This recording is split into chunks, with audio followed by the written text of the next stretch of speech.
22-23లో complete అయిన తర్వాత M-book కూడా మెజర్మెంట్ అవుతుంది. అయిన తర్వాత దానికి సంబంధించిన మొత్తం కాంట్రాక్ట్ వర్క్ 2,92,000. అతనికి రావాల్సిన అమౌంట్ 1,95,747 రూపీస్. దానికి ఎంపీఓ గారు చెక్ ఇష్యూ చేయాలి. చెక్ మెజర్మెంట్ అయిపోయింది కాబట్టి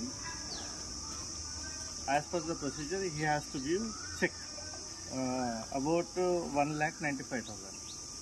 దానికి చెక్ ఇష్యూ చేయడానికి ఫస్ట్ 20,000 డిమాండ్ చేస్తాడు. ఆ తర్వాత 15,000 డిమాండ్ చేస్తాడు.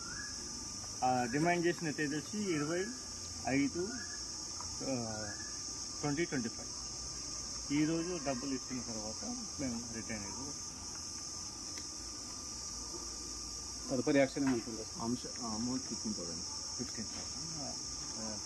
కోర్టులో ప్రొడ్యూస్ చేస్తాం సార్. ఒకళ్ళకి ఇది ముగ్గురు ఎవరు? ఎంపీఓ గారు విఠల్ రెడ్డి. ఫిర్యాదు పేరు చెప్పామండి. Off the record.